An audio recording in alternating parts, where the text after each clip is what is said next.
O Porto fez proposta para levar goleiro do Vasco. Formação importante envolvendo confronto diante do CSA pela Copa do Brasil.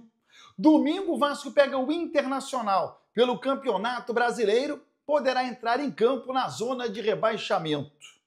Beleza pura, povão vascaíno, que bom ter você de volta aqui no meu canal, que a cada dia cresce graças ao seu like. Deixe o seu joinha aí, se inscreva no canal, ative as notificações. Juntos, vamos chegar à marca dos 100 mil? Eu vou rodar a vinheta e na volta, só dá Vasco!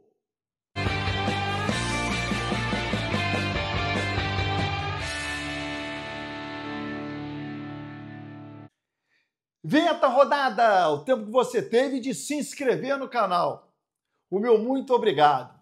Não é casa de apostas, não é tips, nem dicas para você sair faturando por aí. O meu gestor de banca é algo completamente diferente e que vai te ajudar a ganhar nas casas de apostas. Você tem se dado bem nas dicas que você anda recebendo? Pois é, o meu gestor de banca valida essas informações. Você vai entender melhor. Estou deixando o link na descrição e também no primeiro comentário fixo. Beleza? Vamos lá.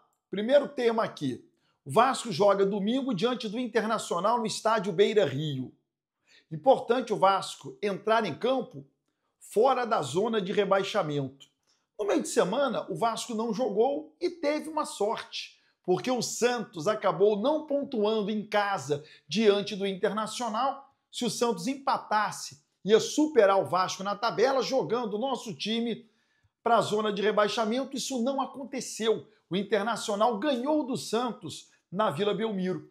E o problema é que o Santos joga no sábado, enquanto o Vasco entra em campo no domingo. No sábado, o Santos vai à Ilha do Retiro enfrentar o Sport, que é o último colocado.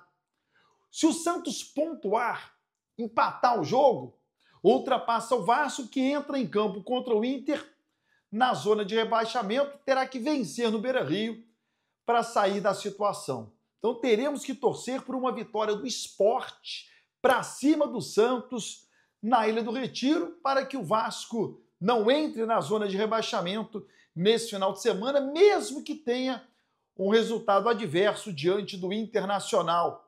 É calculadora na mão. Não tem jeito. Até esse time construir 2, 3 vitórias seguidas, é o tempo inteiro calculadora na mão. Já já vou falar sobre a situação do goleiro do Vasco que recebeu proposta para se transferir para o Porto. Antes, vamos até Maceió. O Warner Oliveira, da Rádio Gazeta de Alagoas, nos confirma uma informação importantíssima que diz respeito ao confronto Vasco e CSA pela Copa do Brasil.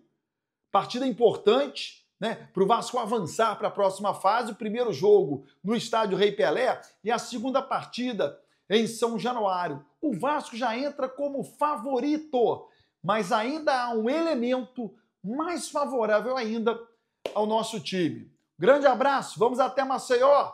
Warner Oliveira. Um abraço para você também, Baran. Estou falando direto da redação da nossa Gazeta News, com o timaço da Gazeta aqui direto de Maceió, no Brasil.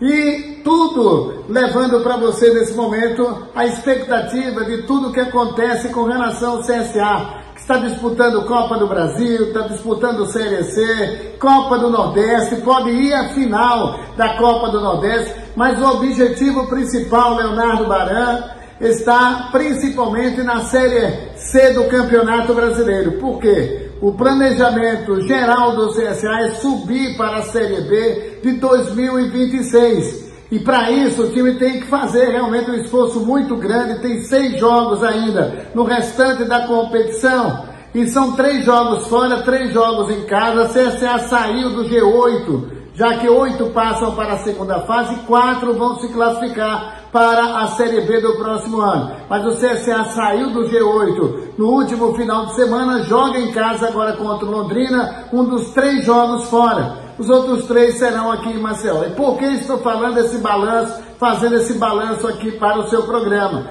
É porque ontem, numa entrevista dentro do nosso programa Bola Quente, Luciano Lessa, que é o superintendente de futebol do CSA, chegou a dizer que como a prioridade do CSA é a Série B do Campeonato Brasileiro, havendo uma extrema necessidade, colocará até no jogo contra o Vasco da Gama um time misto, né? Um time alternativo, porque a prioridade realmente está para o time subir para a Série B do Campeonato Brasileiro. Mas não bancou que isso realmente vai acontecer no próximo dia 30, na partida aqui no estádio Rei Pelé, já que o jogo de volta será em São Januário. Dá para entender, não é verdade? Porque o jogo contra o Vasco, repito, acontece dia 30. Mas o CSA quer mesmo chegar na Série B do Campeonato Brasileiro de 2026. Na Copa do Nordeste, que é a competição regional, CSA precisa, né, de uma vitória no próximo jogo contra o Confiança para poder chegar à final da competição, mas aí é uma outra história. Meu caro Leonardo Baran, receba o abraço de todos os seus amigos e companheiros aqui do Brasil, aqui de Alagoas, do timaço da Gazeta, hein? Tudo de bom! Aí o companheiro Warner Oliveira, do timaço da Gazeta, lá em Maceió, ele que acompanha o dia a dia do futebol alagoano, nos traz essa informação importante. O CSA envolvido com várias competições, tem como prioridade a Série C para que ele retome o lugar na Série B e aí poderá poupar jogadores diante do Vasco, porque a prioridade é o Campeonato Brasileiro. Melhor ainda para o Vasco, caso isso aconteça, né? Caso se confirme na próxima semana o jogo lá no estádio Rei Pelé. Muito obrigado aí ao Warner Oliveira. Bom, sobre proposta do Porto ao goleiro Felipe Gabriel, da base do Vasco. Se você entrar no site do Vasco, você vai ver goleiros que o Vasco possui no elenco principal. O Felipe Gabriel aparece como 4º goleiro. São 4 goleiros, 4º é o Felipe Gabriel. O Porto fez uma proposta pelo Felipe Gabriel, algo em torno de 3 milhões de euros, pouco mais, entre 3 milhões e 3 milhões e meio, informação que eu obtive. E o Admar Lopes, contato foi feito com ele, pediu o dobro, cerca de 6 milhões e meio, para liberar o Felipe Gabriel. Não houve acordo. Felipe Gabriel, portanto, é o 4º goleiro do Vasco.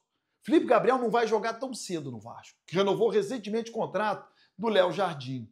Se você perguntar para mim, Baran, o que você faria? Eu liberaria o Felipe Gabriel, talvez um empréstimo com uma obrigação de compra ou uma venda com percentual em caso de futura negociação. Porque o cenário atual qual é? É o Felipe Gabriel como 4º goleiro do Vasco, não vai jogar tão cedo, vai ficar encostado, perde-se o valor do goleiro sem jogar, sem ter uma vitrine, e aí o Vasco não consegue vender e o goleiro fica parado. O goleiro já estava acertado com o Porto, né? O goleiro tinha interesse nessa negociação. Se fosse para permanecer no Vasco jogando, beleza, mas sem jogar ainda atravanca o sonho do Felipe Gabriel em jogar no futebol europeu e o Vasco acaba ainda deixando de ganhar na negociação atual e em futuras negociações envolvendo o Felipe Gabriel, que não iria para ser titular do Porto, mas teria lá uma oportunidade, já que está sendo contratado. Normalmente você contrata para jogar. Se inscreva no canal, ative as notificações e até o próximo vídeo.